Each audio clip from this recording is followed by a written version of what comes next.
Merry Clinchmas. The Rams are your 2024 NFC West champs. But the question now is, should they start or sit their starters in their Week 18 season finale against the Seattle Seahawks? That's coming up next on Locked On Rams.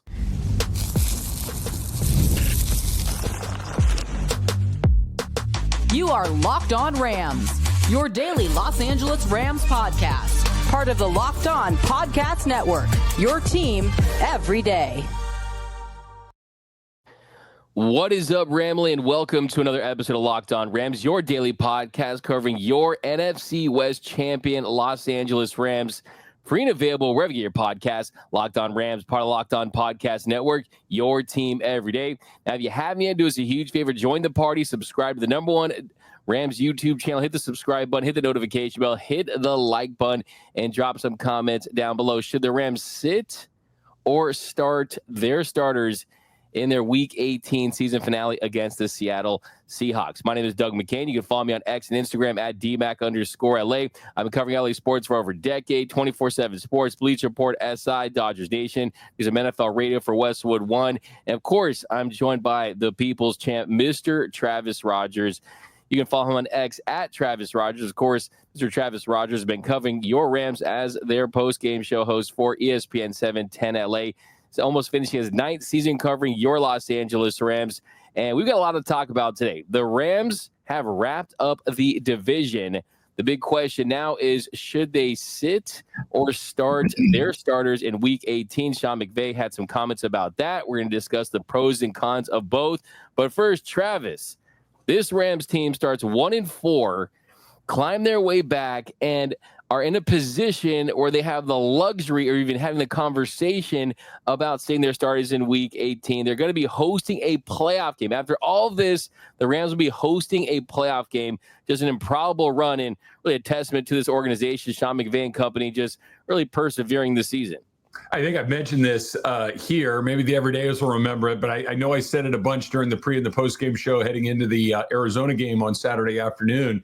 This is the first time in the history of the NFL that a team has been 3 games under 500 in back-to-back seasons and made the playoffs in both seasons. That's never happened before. So I think that's exactly what you're kind of getting at, DMAC, is that where this team started to where it ended up is remarkable. And I know that, if you're an everydayer to this, you know that both Doug and I are huge Sean McVay fans, but this is why. Think about all of the dysfunction that goes on in other teams, of all of the bad starts and firing of this guy and that guy and benching it. And then the Rams just don't do stuff like that. They're very steady. They never give in. They never quit. They continue to compete. It looked ugly. Not only were they 1-4, they were an ugly 1-4. The one win was kind of pulling one out of your ear against San Francisco. They get the second win against the Raiders, who are one of the worst teams in the league, and they don't look good doing it. And that they've been able to put this thing on the shelf, at least potentially, going into Week 18. It's a remarkable accomplishment. It's a testament to the players, to the coaching staff, to ownership, to general manager Leslie, to everybody, that they were able to go start where they started and end up. It's a fantastic achievement. Yeah, and it's funny because the Commanders really sealed the deal for the Rams to win this division, and the Rams become the first team since the 2020 Washington football team to go 1-4 to start the season and then go on to make the playoffs. And then the Rams are the first team in NFL history to make the playoffs in back-to-back years. In being 500, really, you go towards the break, and in a losing record, you're able to make the playoffs after that. Mm-hmm. So kind of what you're saying is, next season, when a Locked On podcast of any NFL is really starting off with their season on a slow start, it's going to be, the Rams did it in 2024. The Rams did it in 2024. The Rams are going to kind of be one of those answers when you try to give your team hope in the future. The Rams are going to be kind of that team you look at. The difference is those other teams don't have Sean McVay. Those other teams don't have the resilience of a Matthew Stafford, who just continues to kind of go forward and just doesn't really panic. That having a veteran quarterback, and it sounds weird to say it, DMAC, but having a veteran coach like Sean McVay, even though he's not 40, he's been doing this for a long time, that refusal to panic is really hard to quantify, because we see it time after time after time where you fall, you're 0-2, you're 1-3, whatever it may be. And it's like, hey, look, this is it. This season is over. The Rams have proven that that's not true. Yeah, and I look at stuff that the Rams have been posting, some really highlights of this run they've been on. And the Rams, they became the first team in NFL history to enter their bye week with a losing record to make the playoffs in consecutive seasons. They're also just the 14th team in NFL history to make the playoffs after starting the season 1-4. I see that stuff. I feel good about it. But of course, like the pessimistic kind of fan in me is kind of like, why are we starting everything slow? Why are we starting the season slow? Why are we starting games slow? It's a 4-quarter game. It's an 18-game season. So, I mean, that's kind of the frustration. But then at the end of the day, you want to be playing your best football this time of year. I'm not so sure you could say the Rams are necessarily doing that. But They're not. Yeah.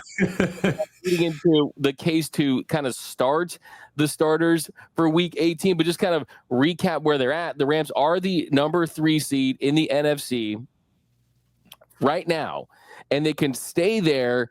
And if you do that, you could play the Packers, the Commanders in the first round. If you do drop to the number 4 seed, they'll take on either the Vikings or the Lions at SoFi Stadium. So the only way they can fall to the number 4 seed is if they lose the Seahawks and the Buccaneers beat the Saints. So there is a world where you are going to be facing 2 of the top teams at home in the Lions or the Vikings, or you play teams like the Packers who beat you at SoFi Stadium early in the year, or the Commanders that are a very dangerous team. So, look, you're going to be playing quality opponents at any point this season, but it's really interesting because all those matchups are extremely compelling. Yeah, I think the only team that you might look at that's in the field right now is Washington and feel like you've got an advantage, right? Just an experience and advantage, and an advantage of just having gone through this more recently and having a quarterback that has been through it. Jaden Daniels, as good as he has been, is a rookie quarterback. You know, watching him last night, he didn't look like one. He's pretty darn good, but I think that's it. And to go back to your point, Doug, I don't know if the Rams have played their best football at all this season. Look, I don't want to throw cold water on a division title because they're really hard to win. I don't even know if the Rams are any good. They clearly don't stink. They're clearly not a bad football team. They clearly are good enough to win, at least 10 games. Maybe we'll get to 11. They're good enough to find a way on a Sunday. But have you watched this team at any point this year, other than maybe against Buffalo and maybe against Minnesota, where you said, hey, that team looks good? It's a team that wins. It's a team that's able to kind of find a way to get it done at the end and escape a handful of times. But I really haven't seen them look great on both sides of the ball simultaneously more than a time or two all season long. So, when I know where to get into it coming up in a little bit, but when it comes to playing or not playing, I think it really depends on how you feel about how you're looking right now. And as I see it, they don't look particularly good. They're in, but that Arizona game was gross. The San Francisco game was gross. The Jets game was gross. They won them all, but none of them looked particularly, pretty or satisfying. But I guess you could say who cares to that? But like you said, you're taking a major step up in competition. You're going to get more than likely one of those NFC North teams that you've really struggled with, over the last few seasons. So you're going to have your hands full no matter which seed you land in. Yeah, I think it's just kind of how you want to frame it, right? I mean, you look at their win against the Bills. You scored 44 points against the hottest team in the NFL. They had won 7 straight games at that point. And I think the way I look at the Rams is, yes, the last 3 games, it's been a slog. In fact, they scored 44 points against the Bills. They scored 44 points in their last 3 wins combined against the San Francisco 49ers, the Jets, and against the Cardinals. So, yes, it has been inconsistent offensively, but I think this Rams team, with the high-level talent that they do have at positions that really factor heavily into wins and losses, the quarterback in Matthew Stafford and head coach in Sean McVay, Puka Nacua. I think what you have in this group is a team that can play up to their competition and a team that can play down to their competition, but a little better to win games and finish with a dub. And there's something to be said about that quality, right? No question. Absolutely, right? No. The ability to win is a huge, huge check mark in the Rams column.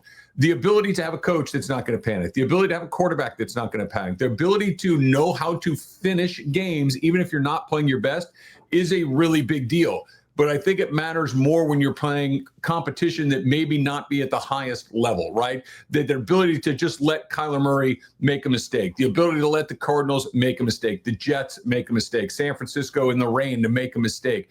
you're going to have to make plays against these other teams much more likely than you are to just kind of outlast the opposition. Yeah, you're not going to beat any of these quality teams scoring less than 20 points. I think is kind of what you're saying too, right? Exactly. And I think for me, Travis, the thing is, any objective fan, any Rams fan that's followed this team, watched every single snap, I don't think any of them will tell you, oh, we're going to blow out that team at home in the playoffs, right? But I think they're also going to say that, oh, that team isn't going to blow us out either, right? So that's what makes this team so interesting, so frustrating at times, and so entertaining, right? No, they're really hard to figure. They very rarely put all three phases of the game together in any one given weekend, but here we are heading into with a game to spare, with a game in your back pocket to kind of fiddle around with. It's a great achievement. It's something that Rams fans should be very proud of. Yeah, the Rams are the ultimate Godfather 3 Al Pacino team, right? Just when I thought I was out, right. They pull me back in. They've done that all season long, and now we're kind of peaking with that. But coming up next, we are going to look at the pros of sitting your starters in Week 18. Should the Rams do it? It's a pretty interesting conversation. Lots to get into. That's coming up next on Locked On Rams. Did Rocket Money help you find any subscriptions you forgot about or that you were paying for twice? It's definitely happened to a lot of people, me included, right? Few subscriptions you didn't even realize that you're still paying for, and Rocket Money makes it so easy to track them all down. It's like having a personal assistant for your finances. Rocket Money is a personal finance app that helps find and cancel your unwanted subscriptions, monitors your spending, and helps lower your bills so you can grow your savings. It brings everything together in one place, whether it's subscriptions, your spending habits, or even the goals you want to hit this year. Rocket Money has over 5 million users and has saved a total of $500 million in canceled subscriptions, saving members up to $740 a year when using all of the app's premium features, right? One of the best features, of course, is that subscription tracker. You can use it to cancel services that you aren't using anymore, and you can save a ton. Plus, with their goals feature, you can automatically set aside money for your future. No more stressing about budgeting every month. So cancel your unwanted subscriptions and reach your financial goals faster with Rocket Money. Go to rocketmoney.com/lockedon today. That's rocketmoney.com/lockedon. rocketmoney.com/lockedon.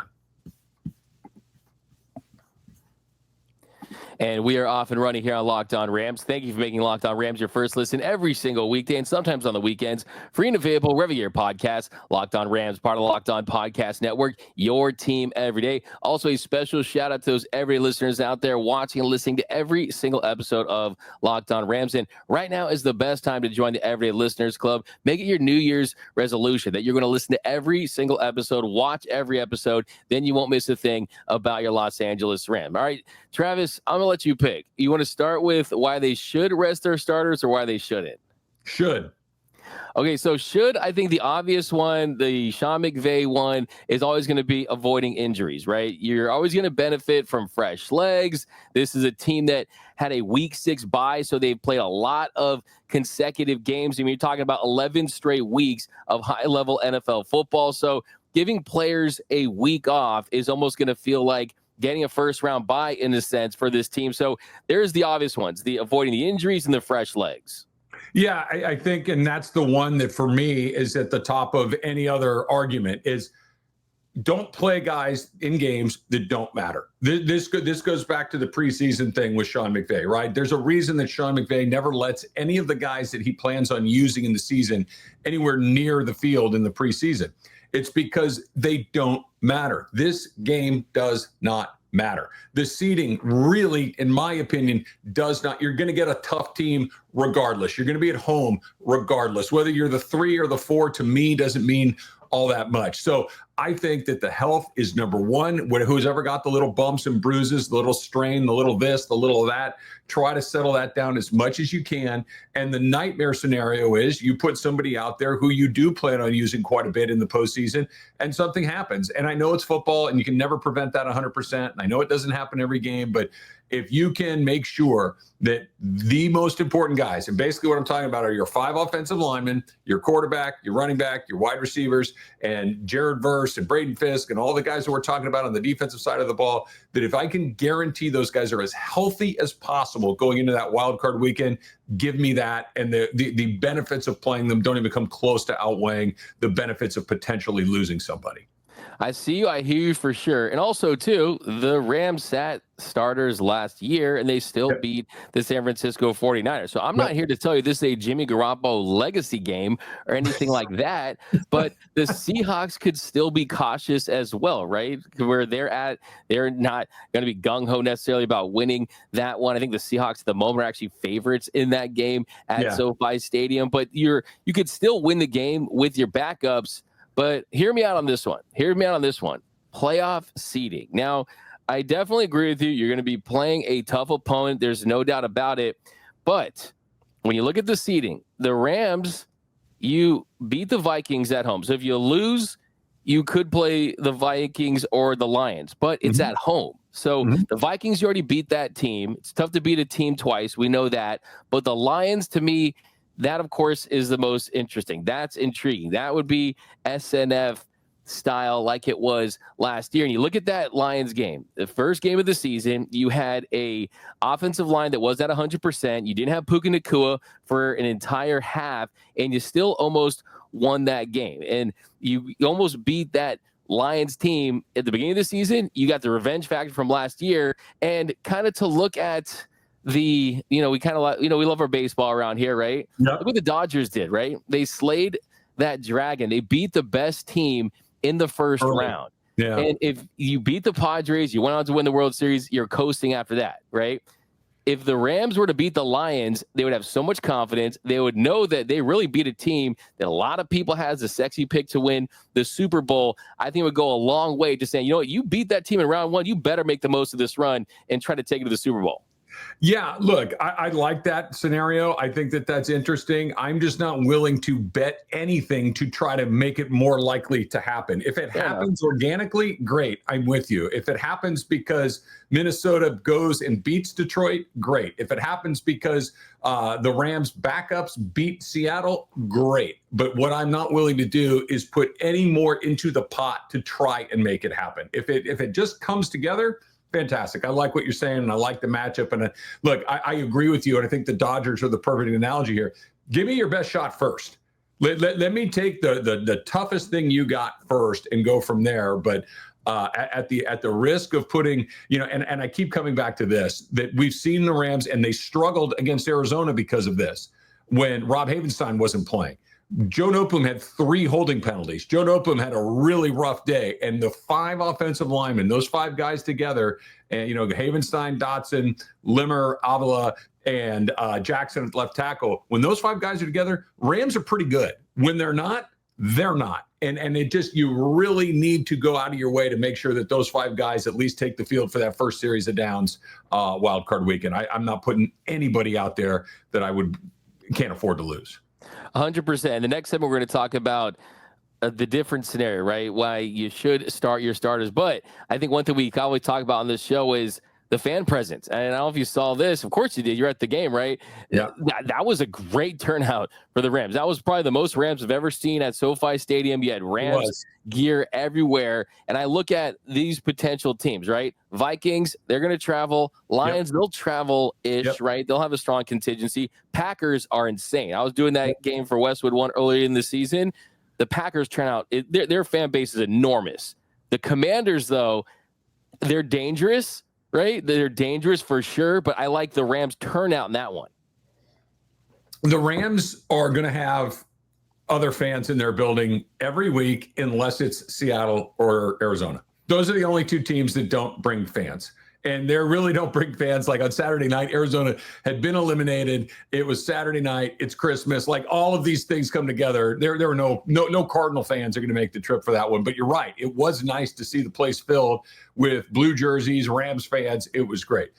Those other teams, Washington, I do agree with you, Doug, that I don't think there'll be a ton of Commander fans in the building. But the other ones, Man, there's a reason that people leave those cities and come to California. There's a reason that people move here. There's a reason that it's going to be 70 something degrees that day, and it's going to be, negative 70 something where they're coming from. So this is a destination, and they're going to come.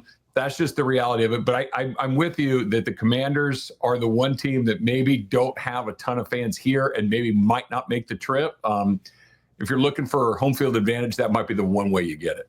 I'm thinking that's where it's at. But coming up next, why the Rams should not rest their starters in Week 18. That's coming up next on Locked On Rams.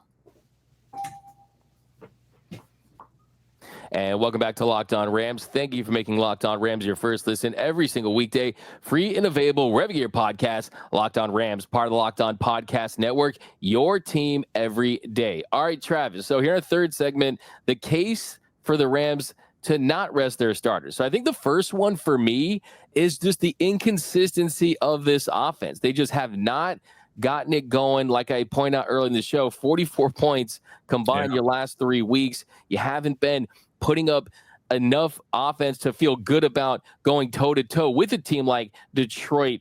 And maybe they can turn things on, and typically that's this team's MO. Like I said earlier, to rise to the level of their competition. I think you'd be focused early on, too, against a tougher opponent potentially. But like we said, you're not going to win these playoff games by scoring less than 20 points, and that's what the Rams have done in their last 3 games. Yeah, look, that is the argument to play them. I completely disagree, but the argument is they haven't found a rhythm offensively, let's be honest, all season. I mean, they've had moments, they've had drives here and there, but we just saw the last 3 games that you just mentioned, and you could say, okay, it was cold, it was wet in San Francisco. Okay. It was cold in New York. Okay. Well, what was the reason in SoFi on Saturday night? It wasn't cold, it wasn't wet, and they still looked disjointed and not the least bit cohesive. We really think that's going to change in one more week? They've played 17 games. Is one more game really going to get them back to where they need to be, or would a couple of weeks of good, solid practice and game planning and scheming and repetition do that more? The one thing is, hey, we need to continue to work. I get it, but the cost far outweighs the benefit. And this offense is sputtering. The offense is not consistent. They can score occasionally and they can score enough, but I don't know if, going through a game at something other than your very best speed is going to get them ready for a playoff game that they're not already ready for. I think this is what the offense is, and I don't know if one more game gets you any better. Yeah, you just kind of wonder what the incentive is, really. I mean, just using it as almost an exhibition game and that sort of thing. So I think the case for that, I personally believe that we're going to be shocked by how this offense is just going to come alive in the playoffs. I think Matthew Stafford, being the veteran that he is, Puka Nacua just proving that he's still that guy. I think you're going to get a better version of Cooper Kupp. I think you look at the game against the Cardinals, I mean, Kyren Williams did not run the football enough, right? I think you see a better game plan with more time to prepare. So I like this offense being better in the postseason. I'm agreeing with you, although I think it's an interesting case. I don't think that that's going to be the big fix. It's just having them go out there playing in a game that means almost nothing in the grand scheme of things for that. But I do think that the matchup thing, kind of getting back to that, is the more interesting thing. And the next thing I want to point out is that if Sean McVay feels like this team's best path to the Super Bowl is locking up that number 3 seed, then you're going to want to play, because the Rams could still finish with the 3 seed, even if they lose to the Seahawks, if the Buccaneers lose to the Saints. And we know the Saints, they started the greatest channel manager in the world, Ross Jackson. The Saints haven't been very good of late, right? And you don't want to put a lot of stock in that. But the Rams could potentially host multiple playoff games if you get that number 3 seed. If you get the number 4, number 5 seeds to get that upset early in the division round, the Rams could host the NFC Championship game, right? You could host multiple playoff games. So that's something interesting to think about. And look, the grand scheme of things is, yes, on paper, the Vikings and the Lions, by record, they are better teams than the Packers and the Commanders. Packers are dangerous. They have high variance. The Commanders we talked about earlier too.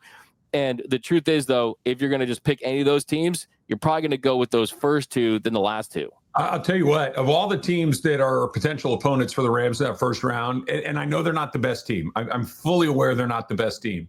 the Packers are the team that I do not like the most.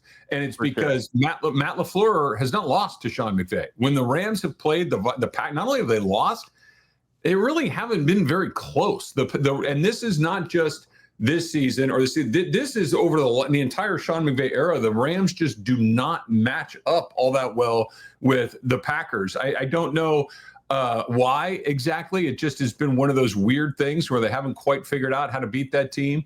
But I'll throw this in there too, D-Mac. I think if you get a little too cute trying to figure out, well, if we do this, then that, if we get this guy and then we get this guy, and if this guy upsets that guy, just don't play your guys. Whatever happens, you're tempting the football gods. Yeah, just go out there and play the game without your starters. Go out there and get off the field as healthy as possible. And wherever you land is wherever you land. You're going to play that first game at home. And after that, you'll take your chances. Because after that, if you can get out of that opening round, now you just need to win a game. Now you just need to win a game to get to, one step closer. That this idea of here or there, on paper, to your point, it might be a little more appealing, but the Rams can beat any of these teams. The Rams could get run over by any of these teams. I don't think there's a team that maybe Philadelphia is a really terrible matchup, but other than that, I feel like they got a puncher's chance against anybody, and even against Philadelphia. Give Sean McVay a second look at somebody. There's always a chance.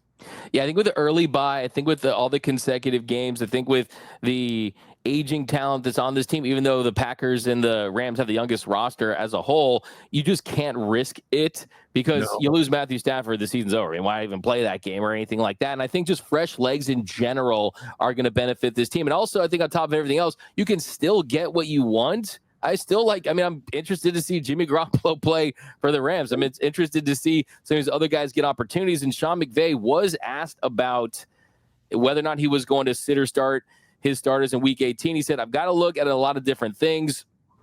I don't want to put the cart before the horse, so our focus and concentration will be on, all right, how do you get an opportunity to play a complete game against an excellent Seattle Seahawks football team until we have to decide otherwise?